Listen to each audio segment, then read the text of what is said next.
All right, welcome all explorers. We're going to go ahead and get started with today's virtual field trip. Just a couple of reminders, two things, as you can send in your questions often, early, throughout the entire process, right into your chat box in Cisco here in the WebEx. Also, if you want to play along with our live Kahoot game, if you're a returner, you know the deal. If this is your first experience using Kahoot in this way, make sure you go to kahoot.it. So that's the web browser. Go on any web browser, kahoot.it. You can play all on one screen, or you can play from a second device if you have a second device like a phone or a tablet. Either way is okay. If you do play from one screen, there's a little catch here. You need to pop open a second window because you're going to see the questions up here. If I throw up our Kahoot screen, you're going to see the questions and answers here, like Asia, South America, Africa, for example, but you're only going to see a blue, red, green, and yellow button on your device. So you must be able to see both windows. Now, unfortunately, for all of this stuff to work, it may chop off our screens a little bit. So when you're watching the show, if we're not doing the Kahoot question and you're missing, if it looks like part of the video is cut off, you may have to go full screen or just adjust your window to try to get that full ratio in there. All right, and also if it's cutting off your answers, I'll try to read out the answers in case that's cutting it off for you, but we'll go ahead and get started with today's program. So if you're not logged in yet, don't worry. We're not going to give out points until later on in the program. Continue to get logged in over at kahoot.it. All right, explorers, let's do it.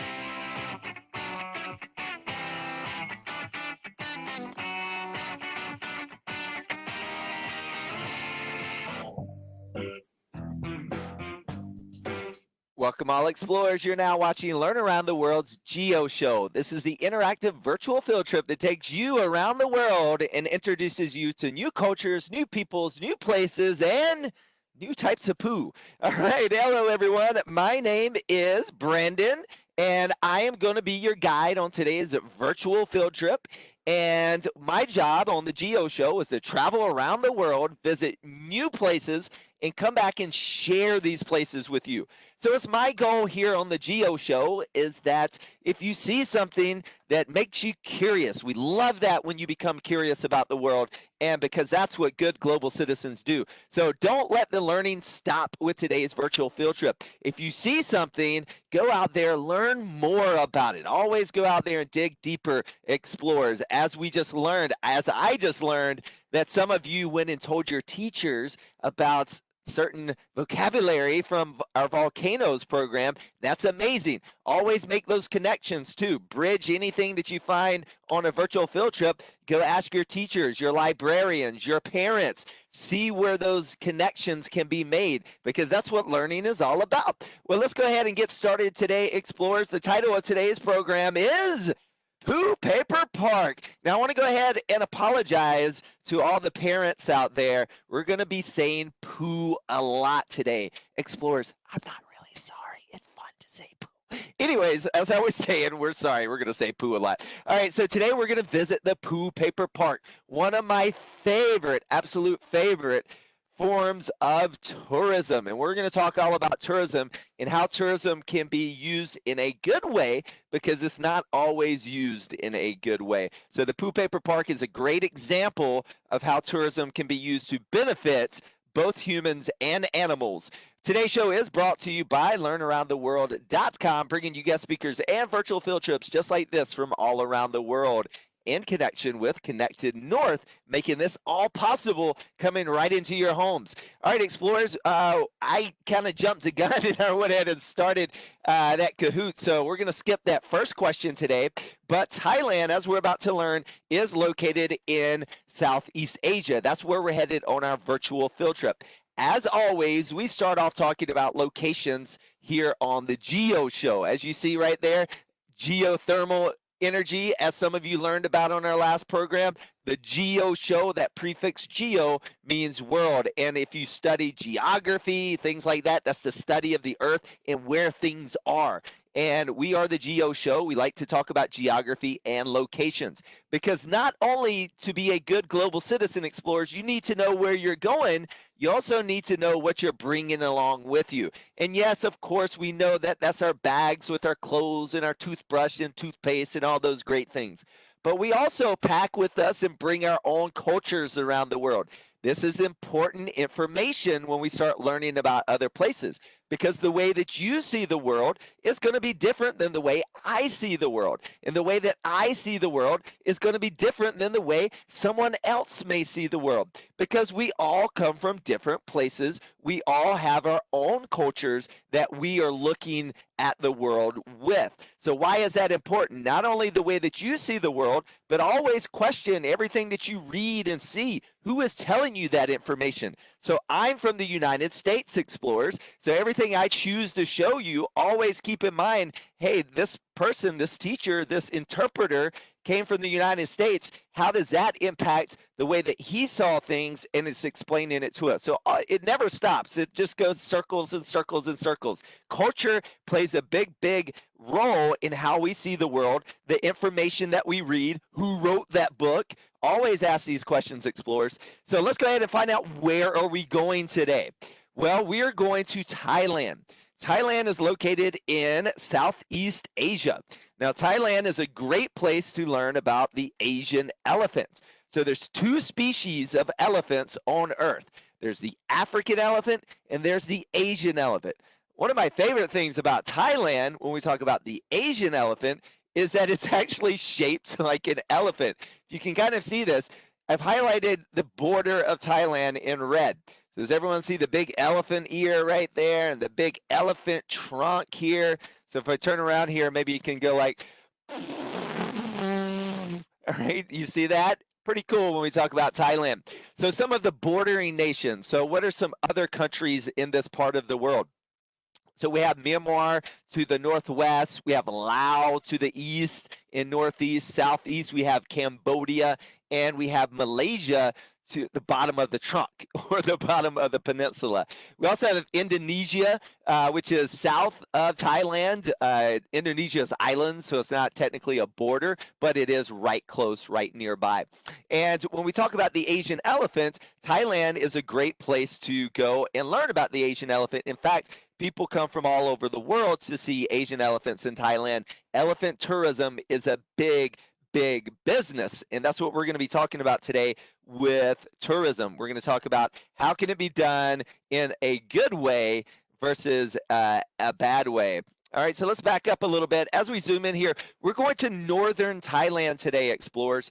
So we're going just north of Chiang Mai. So just north of Chiang Mai, there's a place called the Poo Paper Park. Now, I believe we have on our schedule, we're going to be talking even more about Asian elephants. So if you love Asian elephants, you like elephants in general, make sure you don't miss our next program that's going to be coming up soon with Connected North, all about Asian elephants. We're going to talk a lot more about their different body parts, their different adaptations, how are they different from the African elephant. But today we're going to focus more on tourism and how tourism is being used, especially at the Poo Paper Park, in what I like to call a good example, the gold star example of what tourism should be like when we talk about places like Thailand, especially with elephants, and using those resources in the best way possible. So here's where we're going today, just north of Chiang Mai. Speaking a little bit of more of an introduction about the Asian elephant.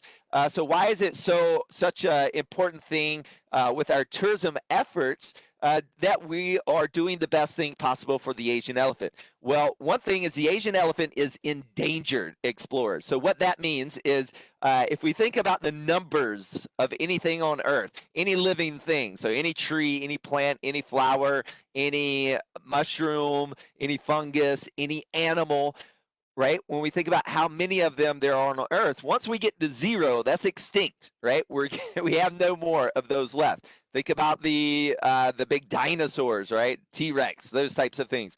They are extinct. There are no more left. We don't have any more, right? And so when we have some left, well, depending on how many of them we have left, we have different categories or different groups.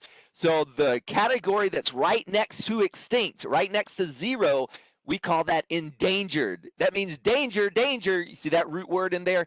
Endangered means we are very, very, we're in danger of losing them forever. And the Asian elephant is endangered. So it's very important that we do our best job possible all over the world and locally in Thailand and across Asia to protect the Asian elephants. Now, why are they endangered? Well, if we look here at their traditional range, so that is the shaded area with the striped lines. So traditionally, they were spread all across China, all across Southeast Asia, India, even up into the Middle East and down through Indonesia as well. So they had quite a big range. Now, where are they today? Well, if you look here, the black shaded areas are the current habitat of the Asian elephant. Not a lot of places left for the Asian elephant. So this is Thailand. Remember that peninsula, the elephant trunk? So just on the western side, most of the Asian elephants that we have today are in India. So we only have about 35,000 Asian elephants left today. It sounds like a lot, but it's not. If you compare that to the African elephant, for example, there's over 400,000 African elephants. So there's a lot less Asian elephants. And the African elephant, by the way, is not doing too well either. They are vulnerable. So remember those categories? We had extinct, we have endangered. Well, the next step over is vulnerable. That means they are very vulnerable to becoming endangered, as you can see how that works, right? So what are the things that we can do to help protect Asian elephants? Well, it's hard, right? It's really hard to protect any animal. Think any animal near your home. And our blanket answer for that question is no matter what animal you're trying to help around the world, be it maybe the gray wolf, or maybe it's a snow owl or lynx, a Canadian lynx. Well, whatever that thing is that you're trying to protect, it's really hard to help an animal, right? A population. So the number one thing that we can do is protect their habitat. The number one reason why animals go endangered is because of loss of habitat. And typically it's because of people. People are cutting down, in the case of the elephants, the forest. So we're looking at places like we have China, 1 billion people in China, 1 billion people in India, lots more people in Southeast Asia. For every store that's built, for every new home that's built, and of course people need homes, people need grocery stores, but how can we do it maintaining the most amount of animal habitat and using just a little bit of the land for people? So it's always this delicate balance of what do people need and want, and then what do the animals need, and they need their habitat. Once you lose that habitat, it's really hard to get it back. So today we're going to talk a lot about tourism and good forms of tourism. But first, let's introduce you to some negative forms of tourism. So what is some tourism that is bad in Thailand, and why is it there in the first place? So speaking of loss of habitat, so logging was banned in Thailand in the 1980s, late 1980s. And the elephant, as you see in the background, was traditionally used in Thailand as the powerhouse, the muscle for doing jobs. So whether building big ancient temples or working in the logging industry, they were the original bulldozer. So you would go cut down trees in the forest, hook those trees up to an elephant, and they would drag those trees out. So elephants can become domesticated. So domesticated is when you take a wild plant or a wild animal and you make it to a plant that you can grow in your garden. Think about corn. So a long time ago, the native peoples of Mesoamerica, primarily the Maya, the Zapotec, these are the peoples that first domesticated corn. Today we've had corn that's spread all over the world, and that's because it was domesticated to a plant that people could cultivate. Well, animals can be domesticated too. Think about cows, think about chickens, for example. Well, elephants can be domesticated, but it's a little bit different process domesticating them. Well, logging was banned in 1988. And so when logging was banned, well, what do you do with all these domesticated elephants? Well, we can't just release them back out into the wild. So what happened, what filled the void, is tourism. So tourism came and it has become a big, big business in Thailand because elephants, it takes around 200 pounds of food, 200 to 400 pounds of food a day to feed an elephant, depending on how big it is. That's a lot of money, explorers. So the people that own and work with elephants are called mahouts in Thailand. So if you are a mahout, especially if you have one elephant, you're a mahout, you have a family, how in the world are you supposed to provide for your family? The only thing in the world that you have that's an asset is your elephant. So you have an elephant, and that's what you work with to provide food for your family. And so it's not an easy issue, right? We'll talk a lot about this today. The world is not black and white. There's no it's not like math, 1 + 1 = 2. There is no direct one size fits all answer, right? And so there's a lot of gray area in the world. These are hard questions to answer. So what do we say to these people that have an elephant that they need to feed 400 pounds of food a day, and all of a sudden their business is no more? Logging is illegal. So what are you supposed to do with your elephant? Well, in comes tourism, and tourism provides a source of income for mahouts and their elephants to not only feed and protect their elephants, but also to feed and protect their families. So who are we to say, well, all tourism is bad and you shouldn't do this? So as we're going to learn today, there's good, bad, and best ways of doing things. There's all kinds of ways of doing things. Remember, the world is more gray than it is black or white. Well, today we're going to start off learning about some of these not so great ways of doing things. Well, one of the ways is riding elephants. Let me know in the chat box, who wants to ride an elephant? That sounds super cool, right? Who doesn't want to ride an elephant? When I came to Thailand, the #1 thing on my bucket list was to ride an elephant. Specifically, I came to Thailand, I wanted to do an elephant show about riding elephants. Okay, this is another great example, explorers. The more information you learn, be willing to change your opinions and your actions. I did not ride an elephant, spoiler alert, and partly because the more information I learned in Thailand about this practice, it's not great for elephants, and at the end of the day, it's not great for people either.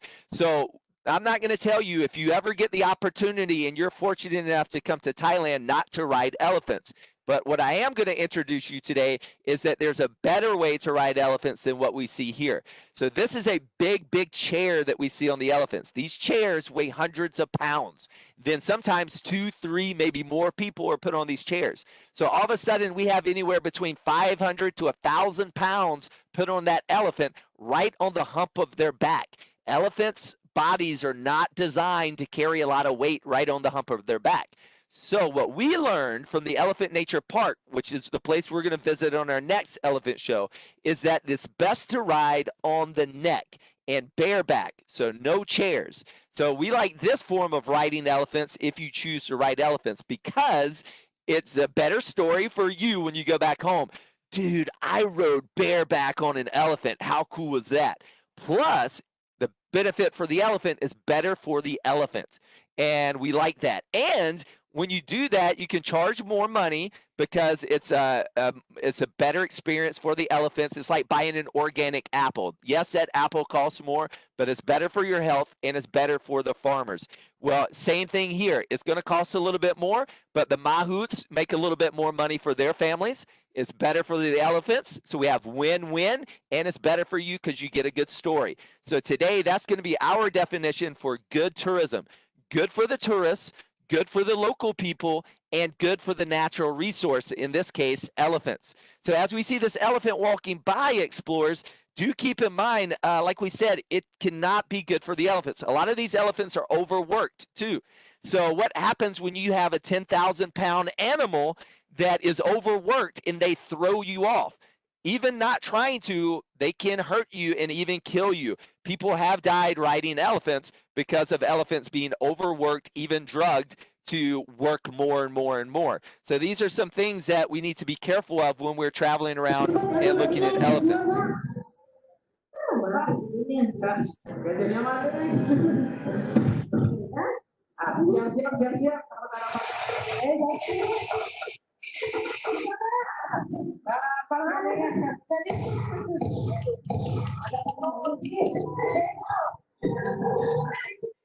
All right. And here's the other thing that I want to bring out with maybe some bad forms of elephant tourism. Whenever you see a show like this, explorers, so this is like a circus, for example, and I know my 8-year-old heart is breaking right now saying this. It is amazing what elephants can do. Go watch some YouTube videos. In fact, I hope that you don't. We don't want to give them any views if possible, but for the learning process, you can do this. Elephants can be taught to paint pictures. They can be taught to play musical instruments. They can be taught to ride a tricycle. At first glance, it's really cute. Like, who doesn't want to see an elephant painting a picture, playing a musical instrument, or riding a tricycle? What you don't see, explorers, is all of the bad treatment that they had to go through to do this. Elephants they do not naturally ride tricycles. An elephant, a 10,000-pound animal, for you to get a 10,000-pound animal to get what you want them to do, typically you have to use pain. And it's really, there's some documentaries out there. The person that started the Elephant Nature Park that we're going to go to on our next program, they did a whole documentary with National Geographic about this, and it's pretty disturbing to sit down and watch it. And for our older explorers, if that's something that interests you in a topic area, definitely something to go check out. All right, explorers, well, we're going to talk about the good stuff today. And I know I wanted to get all the bad stuff out of the way because we are just talking about poop the rest of the time. And I know, all you parents out there, but I wanted to say it again. Poo Paper Park, explorers. Welcome to Asian Elephants Poo Paper Park. Well, let's do it and start walking around. First of all, if we start looking at the ground here, does anyone have an idea what kind of animal poo is this? What animal poo came from this? Who let me know over on Kahoot? What kind of animal made this poo?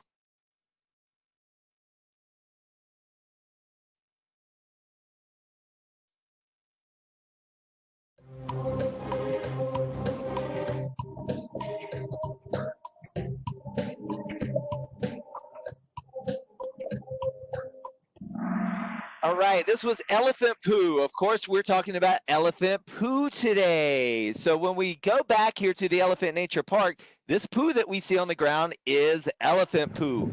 Now, one of the reasons we're talking about elephant poo today, when you visit the Elephant Poo Paper Park, you walk around at different stations through the process of making elephant poo paper. So first of all, we're going to stop here and look at some elephant poo. But they have the station where you can compare elephant poo to cow poo and to horse poo in the background. So what makes elephant poo so different than some of the other poo? Light. It doesn't smell anything. Doesn't smell. It's dry poo. Yeah. When it's You can see it doesn't smell anymore. You can hear our guide telling us it's not smelling. It's dry poo, and it's really light when it's that way. And the reason that elephant poo is so much different than other animals like cows and horses, for example, is that elephants have really bad digestive systems. So if you look really close here at the poo, so this is elephant poo, by the way. If you look really close here, you see it looks very similar to what you see around the poo, which is if you see some dead grass and hay laying around, inside that poo, you see a lot of that fibrous material. So fiber, that's what's in that plant matter, okay? So elephants naturally eat leaves, shoots, bamboo, stems, grass, fruits from the forest. When they are at elephant places like the Elephant Nature Park, when we go see them on our next elephant show, there they feed them pumpkins, they feed them corn, they feed them vegetables that people grow because they're a lot heavier. Remember, they need 400 pounds of food a day, the big ones do. So they want to feed them heavy food so they can get up to that 400 pounds of food. As you look at this poo, elephants have really bad digestive systems. So that means their poo is really fibrous.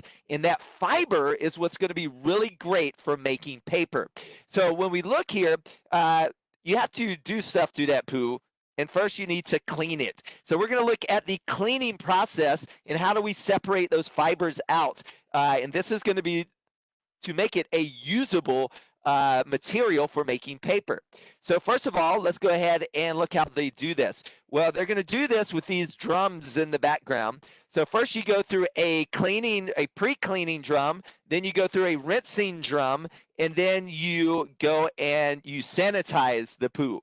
So first of all, you do a pre-cleaning. So you soak all of the poo in water, and you do this overnight. And what happens here when you're soaking it in water, you're mixing it around, all of the heavy material in that poo is going to fall out because there's going to be some mud in there. There's going to be some dirt and rocks, possibly, maybe some bigger chunks of stick. And you want that stuff to fall down. It's all going to fall down to the bottom of the drum.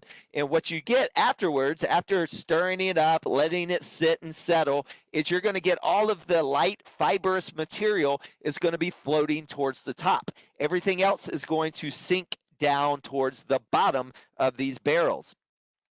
After you let it soak and you pre-clean it, well, now it's time to sanitize all of that fiber.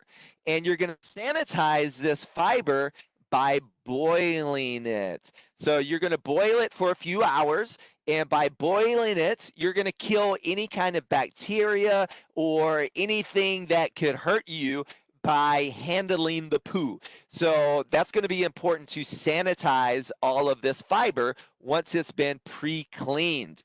And I know it looks appetizing, explorers, but no, Brandon, don't do it. It's not really soup. That's poo. All right, so we're going to leave it alone. That's not for eating. That's just for mixing. But this is what we have left over, explorers. So after we dry it out, so this is sanitized and cleaned poo. So what we have here is fiber, and what it looks like when we look at it really close, it looks like just a big pile of hay or a big pile of grass. If you've ever cut grass before in a lawnmower and you see it after it dries out, when it comes out, that green grass, it turns brown and is really fibrous, kind of like a hay. That's very much what this is like. So now that we have this cleaned and we have this sanitized, now we have a material that we can take and we can start using in the paper making process. So now we've taken what was once inside an elephant and we are going to make some elephant poo today. So once we take this elephant poo fiber, we are going to take it over to make it usable in paper making. So how do you make it usable in paper making? Well, first of all, we are going to dye that fiber. So that's going to be our next question, explorers, over in Kahoot. I want to know from you, what do they use to dye the elephant poo at the Poo Paper Park? What do they use to dye the elephant poo at the Poo Paper Park? Do they use red food coloring, blue flowers, yellow ash, or green? I have no idea.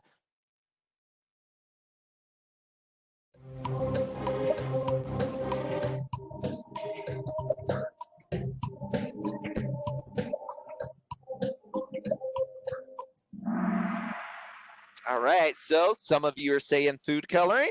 Well, let's find out. And the color we use the food coloring. Food coloring.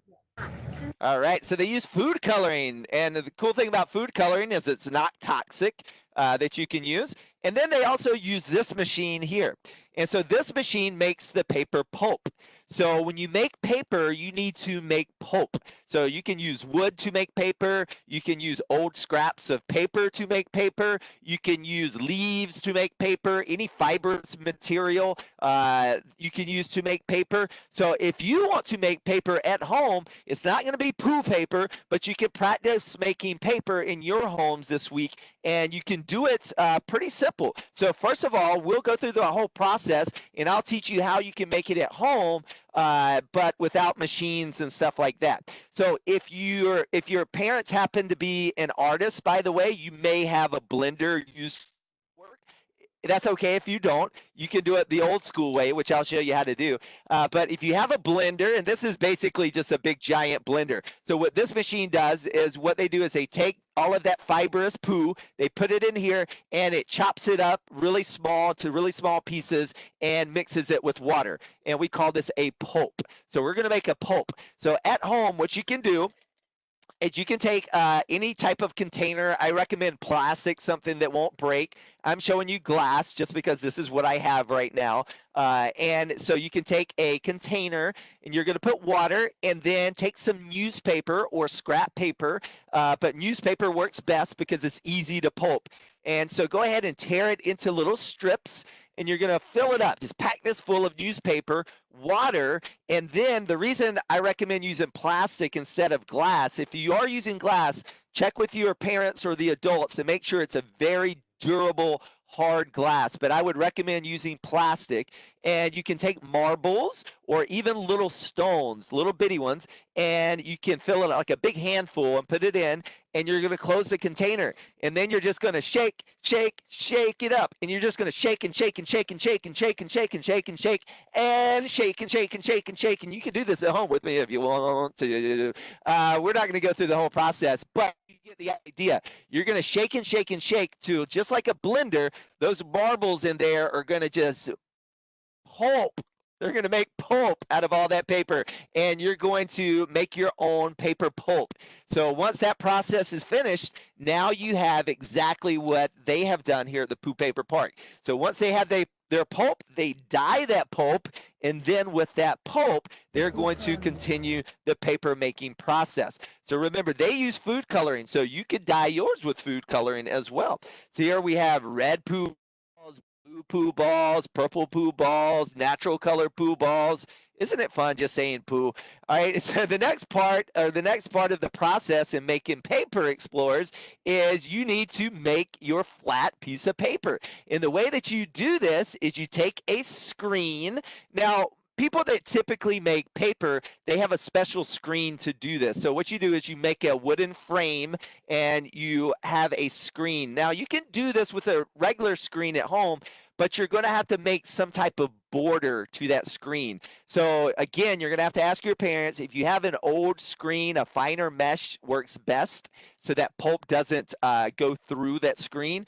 But what we're going to try to do is you need something that has sides on it, because we're going to take our pulp in the middle of the screen and we're going to dunk it down into just slightly into water. So you're going to take a big tub of water, and what happens is when you dunk it down into water and you the pulp in the middle, now you can use the water to make this nice thin layer of pulp. And this is what's happening here when we look at the video here. We're tapping the water, we're spreading around the pulp. We want a nice, even, thin layer of, think about paper. We all know about paper, right? So you want a nice, thin paper layer or poster thick layer of that pulp.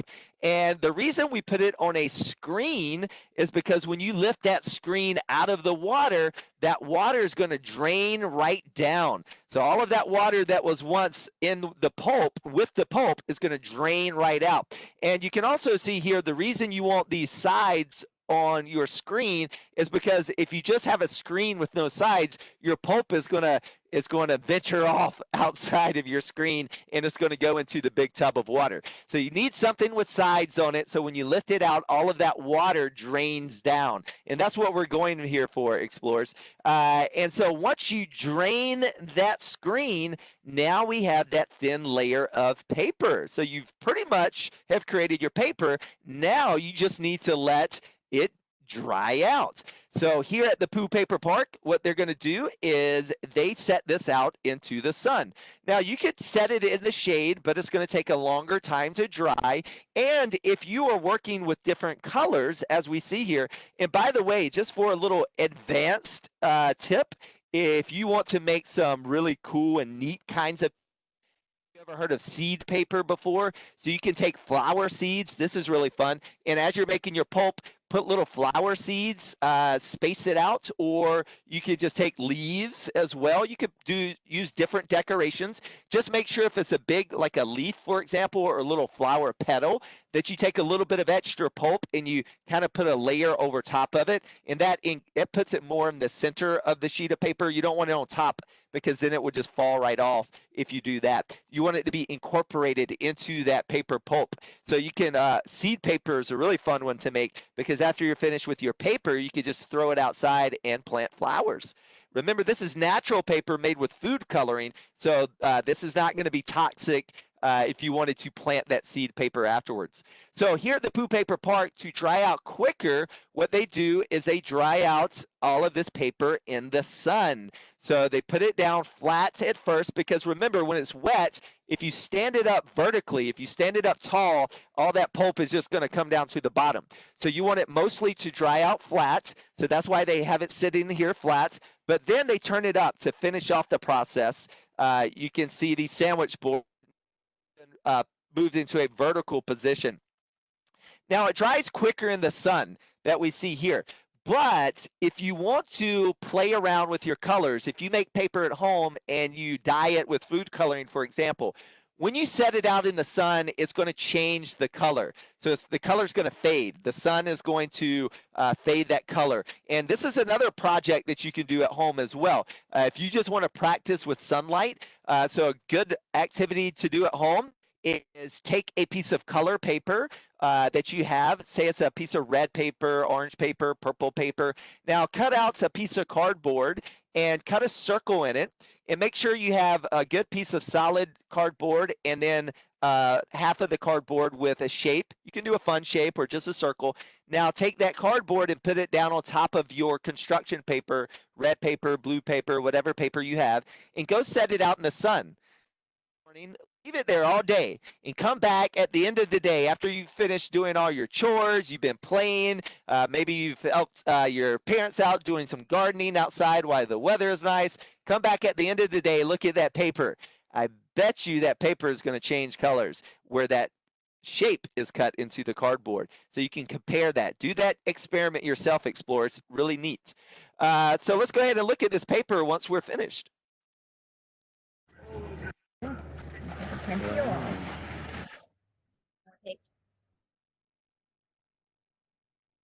Nice. So is it lighter because the sun? Yes. Yeah. All right, so it's lighter because of the sun. So this one actually started off as purple. And so you can see it's got a lighter red color to it. And it's because the sun, it's been sitting out in the sun all day, and it has faded a lot. So it started off a deeper purple. How cool is that? Now, one of the fun things, this process, once you've made your paper, your experience at the Poo Paper Park is not over, Explorers. Because what is cool about making paper? Well, it's what you do with that paper, right? So if you don't know, paper was invented a long time ago in China. And so paper making has been used all over the world, and it's been used for millennia now. And we use this for all kinds of things. Of course, we know as students, the classic example is use it for writing. But there's so many things you can do with paper. You can make artwork with paper, which is what we're going to do here at the Poo Paper Park today. Do we have any artists out in the audience today? Let me know in your chat box. Shout out to all you artists out there. And as we walk around, of course, between each station, they have elephant poo here, and so that's always fun to look here at down on the ground. Make sure you don't step on it, though. So we're going to go over to the art building here on our next stop here at the Poo Paper Park. So here at the art stations, your guide at the Poo Paper Park is going to help you out with making your poo art. And so you're going to take, in this case, we have our helper is making a journal. Do we have any journalers out there? Anyone that keeps a diary or anything like that? Let us know in the chat box. And when we are looking here, we're going to take that poo paper that we made, and we're going to take some hard cardboard, and we're going to make a cover for our journal. And our journal, we're going to use the actual paper to fill it up. And all of these designs, Explorers, these are all made of poo. Look at that poo elephant pooing letters. And it's all made of elephant poo. So all of these different shapes, they have a lot of them that are pre-made that you can use in your artwork. So as you can see here, this is our journal that our assistant has made here. And once you make your journal, now you can use these other bits of poo paper to continue making your artwork. So here we're going to pick out some different designs. We're going to use some glue and glue that right on to the cover of our books. How cool is that? Show it off. With this rubber band. All right. And well, the rubber bands aren't part of the art, and that's just to keep everything together and glued and until it dries nice and solid. All right. So it appears that earlier I was looking at my Q&A and not the chat. So I will get to some of your questions now that I see it. Explore. Some of you asking for that PIN number. So here's that Kahoot PIN. So make sure you get logged in if you are not logged in already. 112-0165. All right. So we have one more stop here at the Poo Paper Park, however, before we are going to finish up talking about some of the poo. And that is at the gift shop. So just like almost anywhere you go around the world, if it is a museum or an aquarium or maybe a place like Poo Paper Park, there's often a gift shop, and everything here is made with real poo. Now, one of my favorite things about the gift shop here is their play on words and all of the puns that we're going to see here. So if you really like saying poo, well, this is where the show really gets good for you, because we have all sorts of way of saying poo power in the back. If you saw that sign, we have Poo Paper Park. We're number 1 at number 2. What a great slogan that is. What about another one? What about Poo Paper Park? We give it 2 thumbs up. Trademarked. There you go. You can't use it. They have fantastic shirts here. Of course, the shirts are not made of actual poo paper. The shirts are made of cotton, so they are cotton shirts. But they have some great sayings on there. And here's one of my favorite ones here, which is Poo Paper Park. Think positive, right? In today's time, it's an important reminder that we all keep a good attitude and we think positive, right, going forward. All right, so I love that shirt there. You can find all sorts of anytime is Poosable. So all sorts of great play on words here in the Poo Paper Park gift shop. So one of our favorite things to share with explorers. All right, so it looks like we have some questions about, let's see, is there a recipe for elephant poo paper, but paper pulp? Yeah, I can send you some resources and some actual directions. So I'll send those through the proper communication chains that can get sent out to you. But it's a pretty simple recipe. Really, you take old newspaper or tissue paper. The reason we suggest those types of paper is because it's easy to make pulp out of that. Again, you can make pulp out of wood if you have a machine that can chop it down into fine little fibers and bits. If you don't have a machine like that and you're doing it by hand, I recommend tissue paper or newspaper is something that is commonly you can find commonly today, and that's right, 2020, there are still some newspapers out there, or junk mail. If you're like my home, you get lots of junk mail. Often those coupons and things will save the coupons, but the other things trying to sell you things you don't need.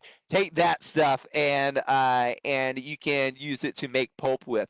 And again, you're going to need something to tear through that paper in your water. So you're just mixing water and paper, and you're going to need some marbles. If you have marbles at home, those work great. If you don't have marbles, you can go find just little pebbles around. You don't want big rocks, just little bitty ones. You want little things that are basically you're churning through here when you shake your container.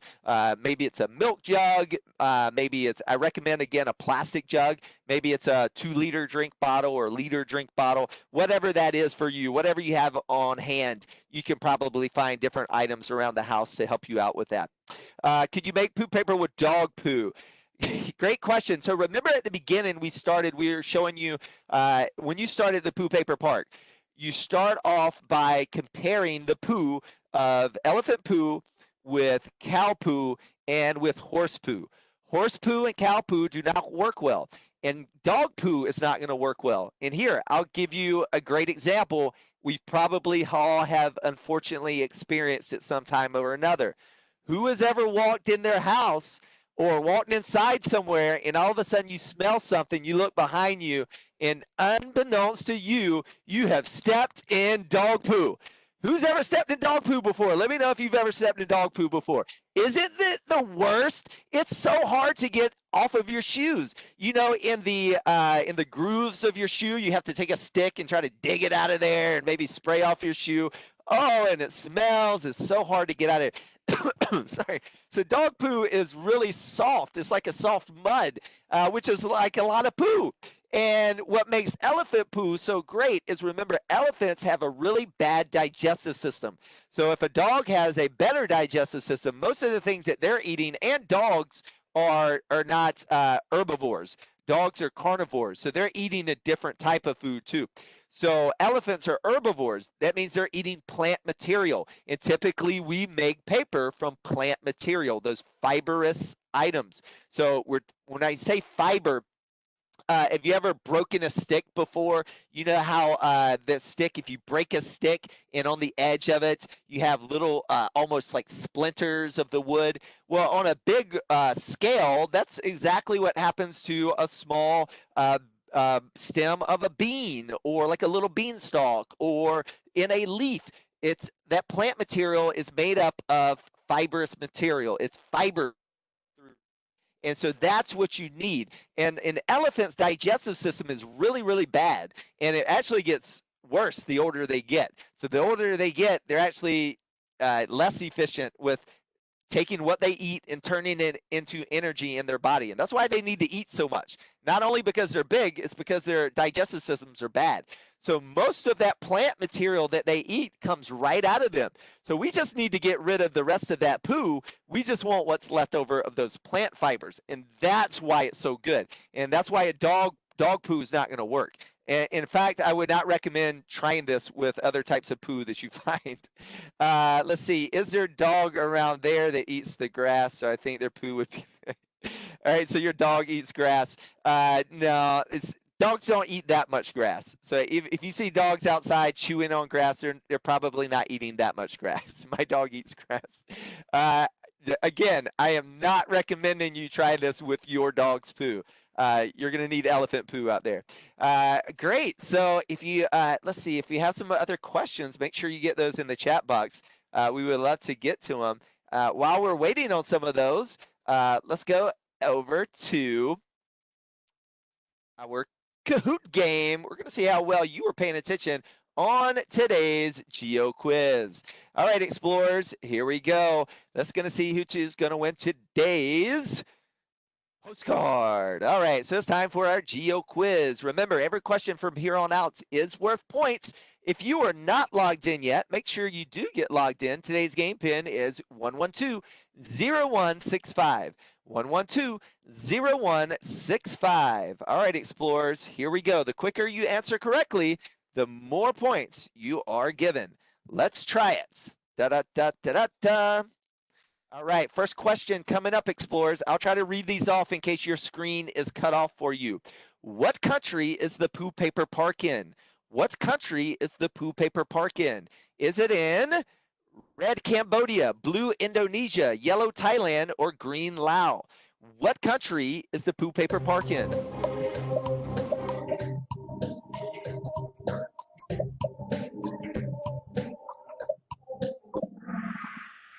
All right, the Poo Paper Park is in Thailand. All right. Next question coming at you, explorers. What is used to dye the poo? Think about it. What is used to dye the poo? Jumping out to the lead, we have Noble Rhino. What is used to dye the poo? Is it red magic markers, blue flowers, yellow food coloring, or green red peppers? What is used to dye the poo at the Poo Paper Park?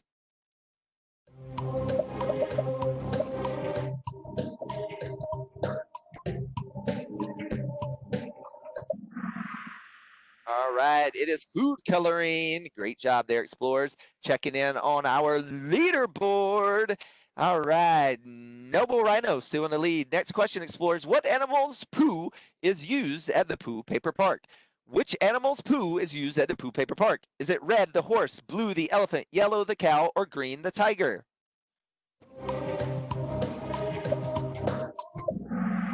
All All right, it is elephant poo, specifically the Asian elephant poo here at the Poo Paper Park. All right, which elephant is found in Thailand? Hope you were just listening carefully. Which elephant is found in Thailand? We have a new second place. It's a close one. Here we go. Which elephant is found in Thailand? Is it red Asian elephants or blue African elephants?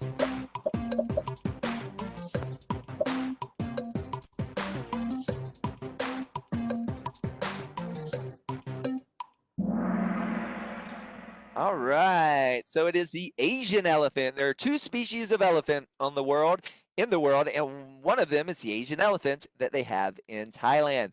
Remember, the Asian elephant is endangered. The African elephant is not endangered, but it is vulnerable. It is vulnerable. All right, great job, explorers. Let's do one last check-in on our leaderboard because we have one last question coming at you. Why is elephant poo good for making paper? Why is elephant poo and not other poo is good for making paper? Red, it has a lot of fiber. Blue, there's a lot of it. Yellow, it's cheap. Or green, it is easy to dye. Which of these are the best answer? Why is elephant poo good for making paper?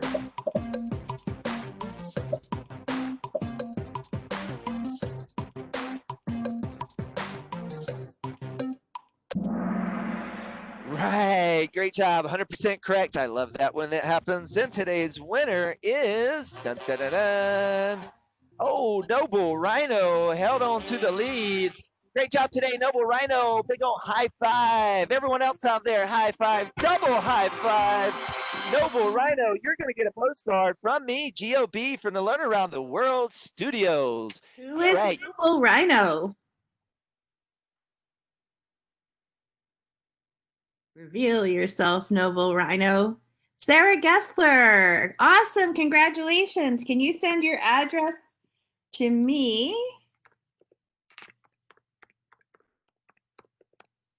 And I will send it to Brandon. I know he's been sending out postcards to our students at Connected North at home. Great job, everyone.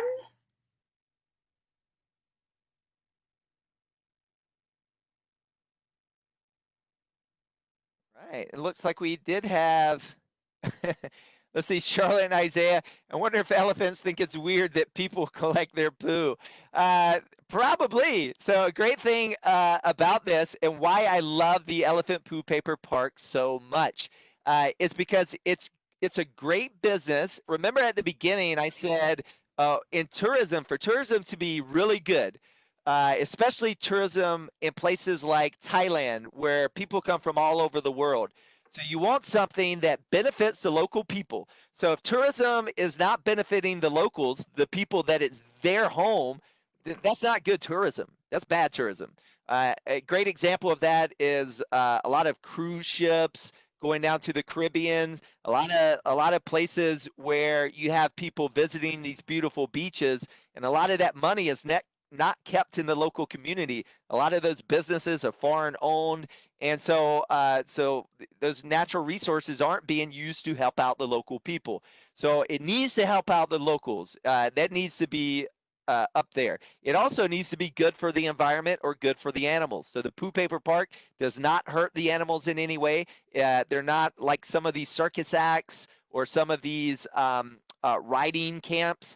They're not endangering the elephants. In fact, what they do is they provide food for other places that have elephants, like the Elephant Nature Park, and in exchange, they get poo. So they're trading food for poo, which is a win-win for both of those people. And then for the tourists. So if you are fortunate enough to go halfway around the world and visit Thailand, you get a great story and a great souvenir. You can bring someone something back, you can hand it to them, and you can say that came out of an elephant, and look at the look on their face, right? Who doesn't want that? So it's a win-win-win. Everyone benefits from that tourism, and that's why we love it so much, and why we like sharing that with you all today as well. Plus, it's cool saying poo. And Brandon, how much does it cost to visit and make paper there to do that whole experience? There's I was looking earlier at their price. it depends on the different package that you get, but it looks like the experience right now is 100 baht. So the Thai baht, I would have to do the conversion, look up the conversion for you. Katie has her conversion currency You have it right there. calculator right there. I don't know what that is in Canadian dollars. What was the number again? I forgot. 100 Thai baht. Oh, That's a really good question, Charlotte and Isaiah, because it's always good to know so that you can budget when you go on vacation somewhere, how much it's going to cost to do different attractions. it's $4.39 Canadian. Wow. So not a lot, right? So it doesn't cost a lot when you're there. Now it costs a lot to get to Thailand.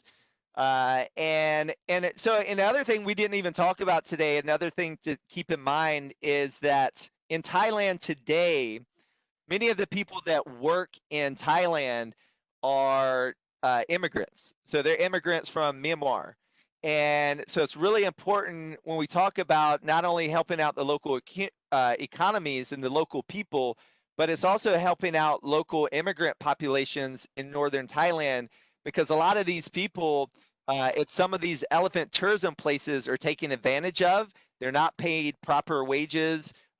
It's hard for them to support their families. So when you support good tourism, then you're supporting not only, again, the animals, but you're supporting the people. We always want to make sure that everyone in the world, we're all born in a certain place, and sometimes we have certain privileges and advantages to where we were born, sometimes maybe less so than others. But if you are fortunate enough to travel to another place and see another place of the side of the world, I think it's a little bit responsible for us, right? We vote with our dollar. And this happens at home too, right? So if all possible, especially in times like today, support your local farmers instead of your big box stores, right? You always are voting with your dollar. Where you spend your money, it's hard though. It's hard to research things halfway around the world. So there are some tourism certifications, kind of like organic food. If you buy organic in the grocery store, and these are things by no way are perfect.